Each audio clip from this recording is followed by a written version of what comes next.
So we have surpassed 10,000 subscribers, which is absolutely amazing, especially since I don't really promote this channel or ask people to share it. This is all from you, the subscribers, who have made this channel grow. And it makes me wonder what would happen if I did ask you to share this channel. But I know that people already do because they want to. I don't even have to ask. And so I just want to express my gratitude and thank you all for making this channel a huge success as we continue to grow. We do have some video questions that have been sent in, so let's get into it.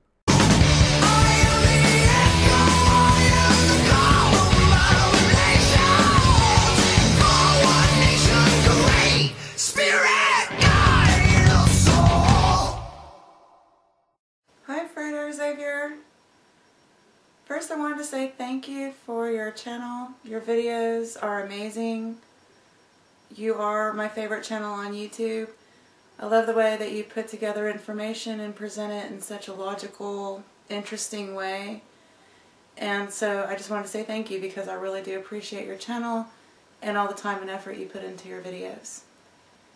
So I thought for a while about a question I'd like to ask. And the question I'm going to ask is, what other forms of divination do you use?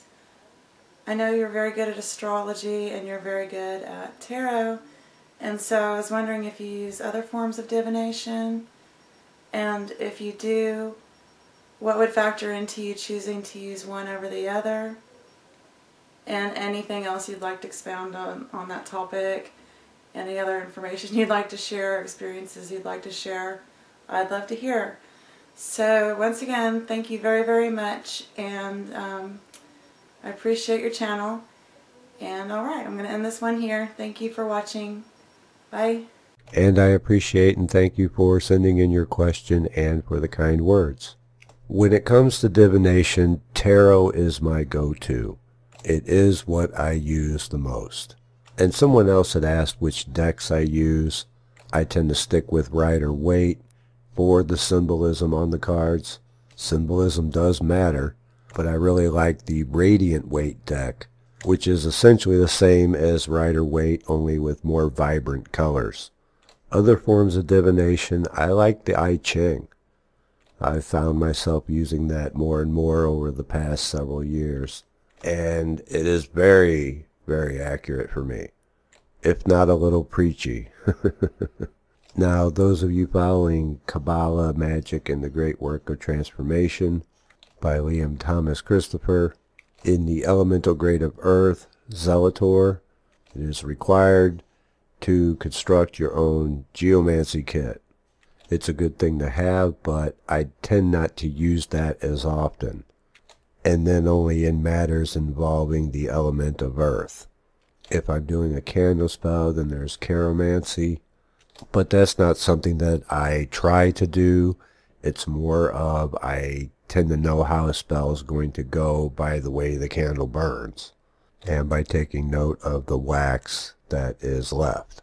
I do have a couple black mirrors, but I'm more apt to use those for evocation these days instead of divination, although I have. And then there's meditation. While not divination per se, I do have a lot of answers and things that pop into my head while doing so. And then sometimes I don't have to do anything at all. I'll have the environment or surrounding spirits answer me. Often when I'm deep in thought, I'll have knocks on the walls in response to my thoughts. 1 for yes, 2 for no. And that's quite common. Not just knocks, but pops and dings when there shouldn't be anything making that noise. It's just one of those things that I've gotten used to that just kind of happens, not anything that I've practiced or tried to get good at. Now, along with that, sometimes just things will happen in your environment that is trying to tell you something. Omens, when something happens again and again until you figure out what it's trying to tell you. This is the subconscious trying to give you a message. Again, not purposely seeking to divine anything, but when things happen, you can figure out what it's trying to tell you if you notice the patterns. Again, in my chart, I have Pallas within 8 degrees of my ascendant, so it's conjunct, which is said to give an individual exceptional pattern recognition. However, I find that these types of omens are highly subjective because a lot of them are based upon personal symbolism, very, very similar to interpreting dreams, where like a dragon may mean good luck in the Far East. It may mean danger, peril, and evil to someone in the West. That type of thing. So yeah, just going through your day, you can pick up on things if you're open to them. Most people are oblivious to them. Now that's not to say that I'm being bombarded with omens constantly, but it's not that uncommon either. I'll put it this way. When you treat everything in your environment as a symbolic representation of what's going on with you, a lot of weird stuff can happen. But when I sit down to actually purposely divine an outcome, I primarily use tarot and the I Ching. I don't use astrology to try to divine things. I use that as more of what's happening in the moment and for scheduling magical operations. And the reason for that is divining with astrology can get me into trouble. There's just so many things that each sign and planet rules over to take everything into account. So if Mars is approaching one of my other planets, for example, I'm not going to make assumptions or try to read into it and divine it, because there's many ways that the Mars energy can play out. If I think, oh no, here comes Mars, well, what I think about, I bring about. That's not to say that you can't know things in general, such as just doing George's chart in the last video, knowing that in the next 5 to 7 years Saturn will square up with his natal Saturn and he will feel those pangs of responsibility again, primarily within the 1st and 4th house. But exactly how that's going to play out is anybody's guess. So I try not to future cast too much with astrology, but for getting clear insight into the present or the past, there's nothing better than astrology. And no matter what form of divination you're using, though, intuition is going to play a huge part in it. That gut feeling you have of the interpretation. I learned to trust my intuition a long time ago during my teenage years when my father had kicked me out of the house for a week. And so I went to stay with my girlfriend at the time and lived in her basement. I was not supposed to be there, as her parents didn't know that I was living in their basement. Anyway, they were all upstairs one day, and I had this inner voice tell me to hide between the bed spring and the mattress of her brother's bed that was down there, who also knew that I was down there. But it was just her and her brother who had the knowledge of me being there. And so the voice told me to hide in what would logically be the worst place to hide. But I grudgingly did so, and soon after, my girlfriend's mother had come down and was looking all over the basement, convinced that they must be hiding weed down there or something from their expressions. And in the meantime, her 4-year-old twin sisters decided to climb up on the bed and start jumping on it with me between the mattress and the box spring, which made it very difficult to keep quiet. And there were a lot of places to hide in their basement because it was a very cluttered basement. There was a closet, there was a big drawing table that I was actually sleeping under, all sorts of places, and she looked in them all except for the place that my gut told me to hide. And I was never found. And it's a silly story, but it's one that I often remind myself about whenever I have that gut feeling pop up and I'm tempted not to listen to it. And in the case of divination, whether I'm interpreting the tarot, geomancy, whatever, when I get those feelings about what it actually means to me in my life and in my circumstances, or for whoever I'm giving a reading for, I have faith that it's going to be the correct one. It's not all book definitions. The more intuitive you are in listening to those gut feelings, the better you're going to be at divination, period. But ironically, the more you listen to your intuition, the less need you have for divination, because you're always going to be guided in the right direction accordingly by doing so. You'll just intuitively know the best way to go once you get in the practice of it. And I want to thank you again for sending in your question. So Frater Xavier made a video saying one of his friends never fails to continuously talk negatively and manifest impossible odds of negative events transpiring in his life. So that would be an extension of what you talk about, you bring about, or what you think about, you bring about.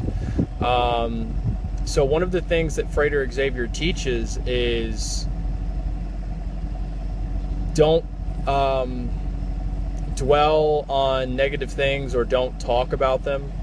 However, there's also the truth that everything is a cycle and a circuit. What goes in must come out.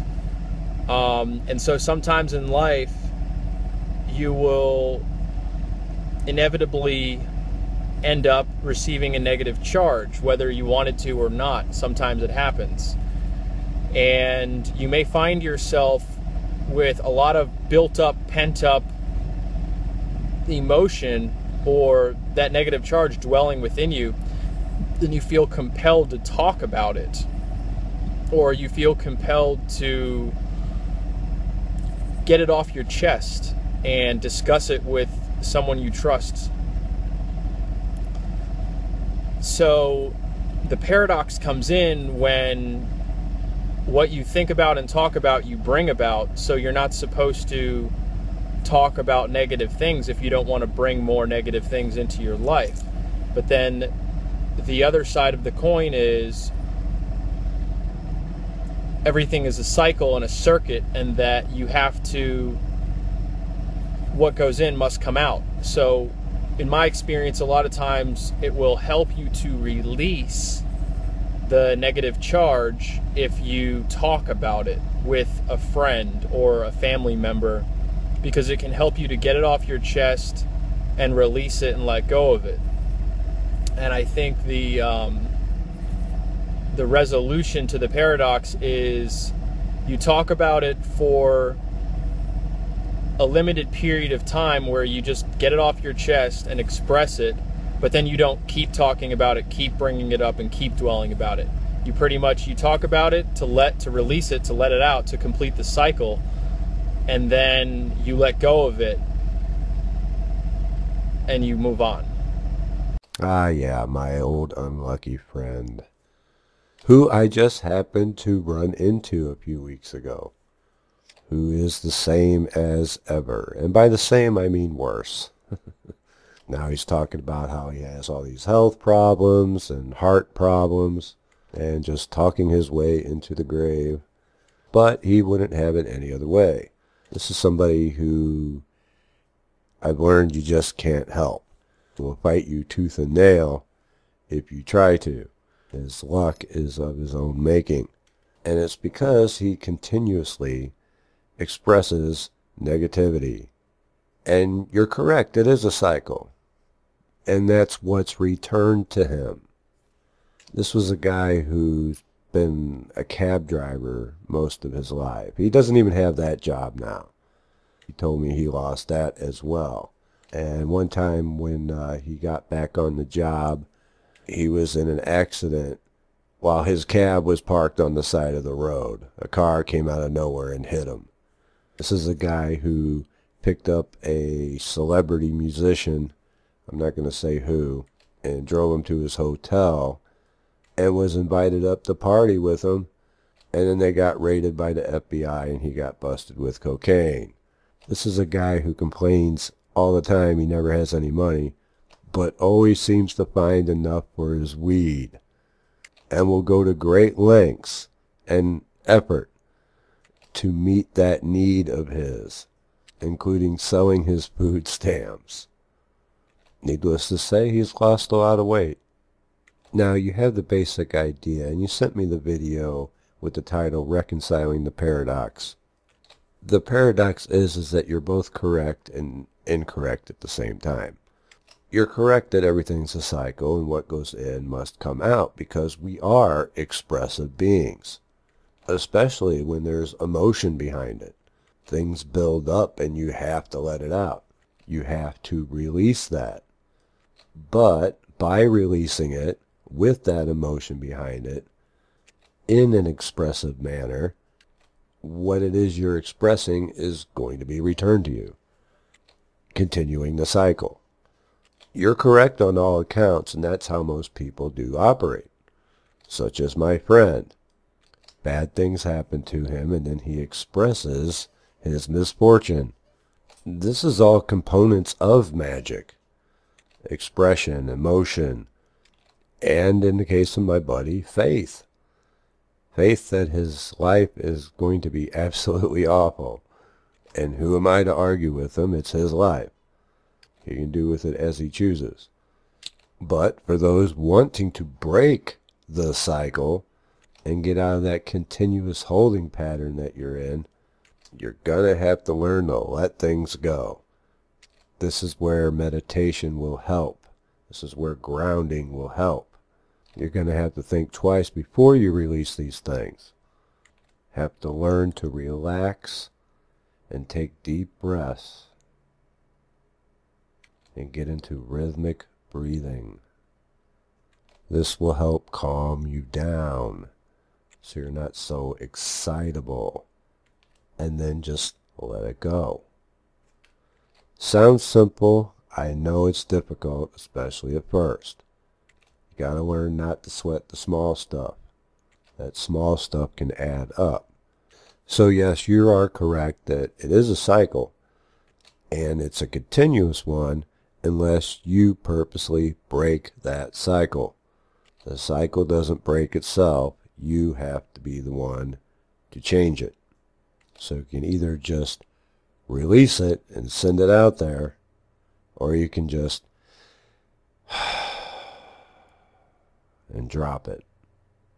Now, of course, if you're expressing positive things, by all means, that is what you do want to have returned to you. And so you're going to have to cultivate that habit as well. You know, and again, it all goes back to mindset, where your mind is at, what it dwells on, because that's eventually what you're going to express or feel the need to express, is what's going on in your mind and your perspective of those thoughts. There's always a positive and a negative way to look at everything. Choose to express the positive side of things. Expression is putting form to that emotional force. You know, and it's something I had to really work hard at.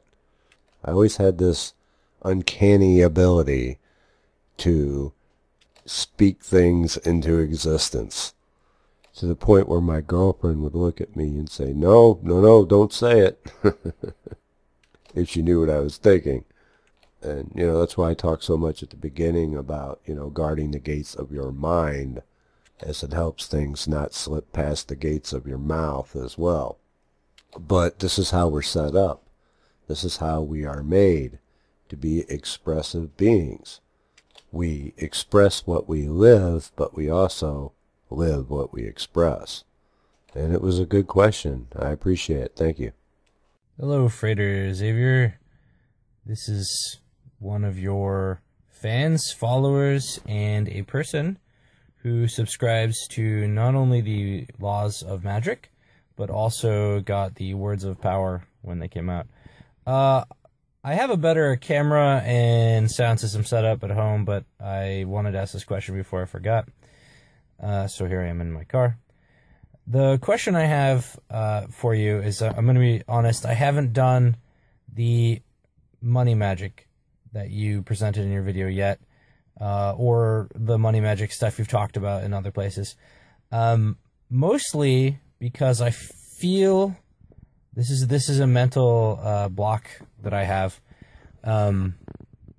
Mentally, I feel like it's not going to work. And so then I tell myself, so just try it and see what happens. But because I know that I believe it's not going to work, it's not going to work, right? That's the fundamental key in what you teach. So there's this limiting mental factor that I have no idea how to get over, because each time I try to work through it, it still holds me back. So my question is, and this relates to all other beliefs, because having subscribed to your YouTube channel, my magic practice, which I have been doing for about a year and a half now, has suddenly jumped up. Feelings of energy flow and connection are a lot higher because of your videos, and a lot of the things that you have taught me to understand. But I have this limiting belief factor where I have this trouble getting rid of the notion of God in my mind. So this is the same kind of thing with this. So my question to you, if you would like to answer, it doesn't matter how long the response is, just any response would be appreciated. Some thoughts you have on breaking down that kind of mental restriction, taking out those, like, not necessarily, I mean, part of me says erase the belief, but the other part of me says not necessarily erase the belief, but just shove it aside, or anything like that. So if you have any advice on that, how do you break that mental block down? That would be great. So thank you very much for watching this video, and I hope that you have a very good day.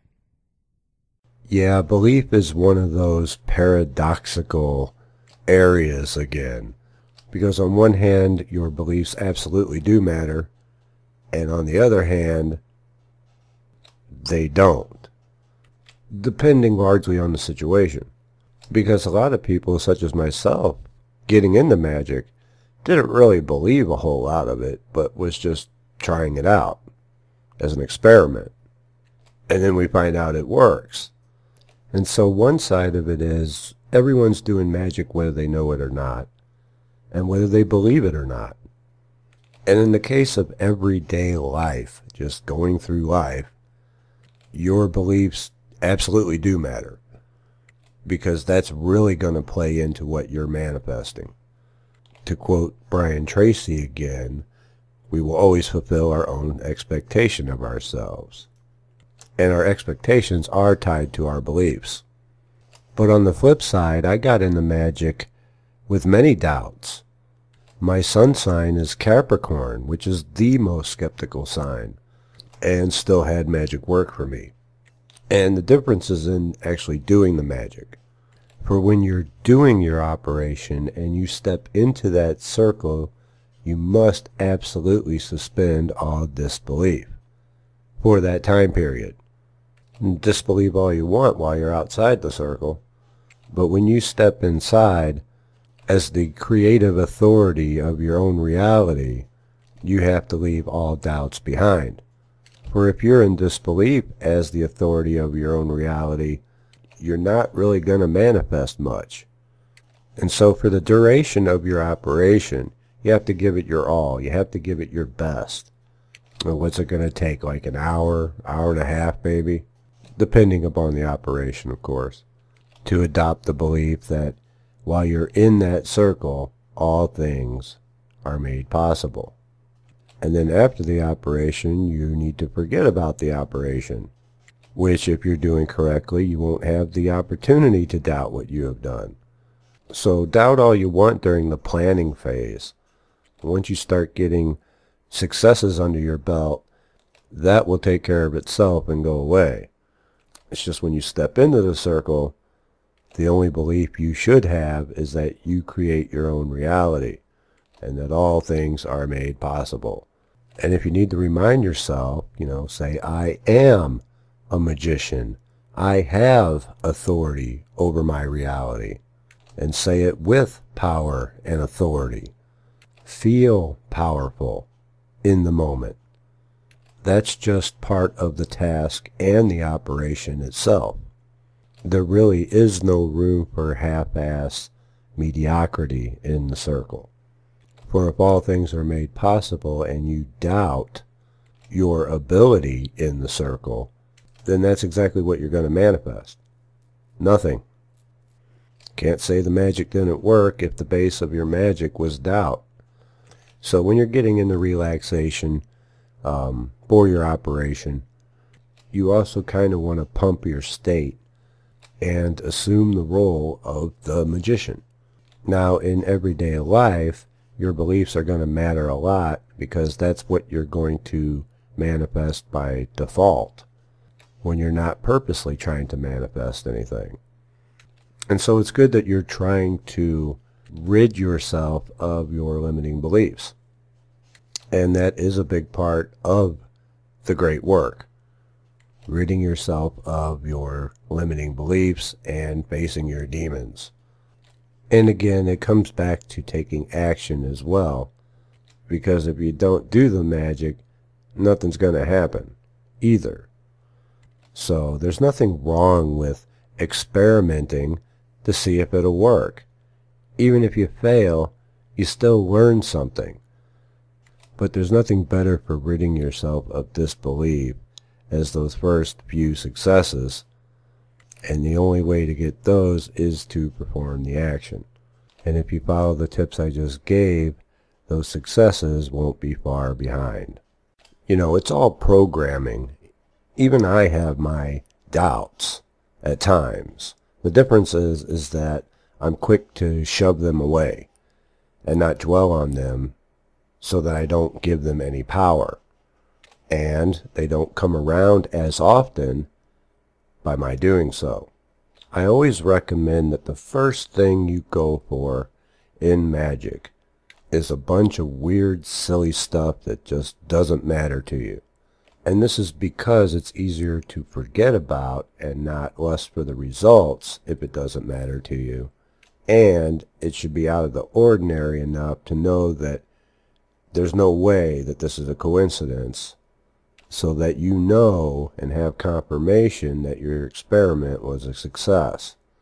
The second thing that I recommend going for when you actually know now that magic works is not to go for the material things that everybody wants to get from magic, but to start working on yourself, on those limiting beliefs, on your magical abilities, your confidence, and programming yourself anew with the right mindset. And by using magic to work on yourself, it's going to be even much easier to get those material things after. A lot of times the thing that is blocking you from getting those material things are those limiting beliefs. And I certainly do appreciate you sending in your video question. Thank you. And it looks as if we're going to have to do a part 2. A lot more questions coming up. And again, I'd like to thank everyone for sending in their questions, and all of you, all 10,000 plus of you, for watching. A quick reminder that the Laws of Magic third cycle will begin on October 29th. And you can sign up for that. The link's in the video and in the description below. And I will see you next time. Take care.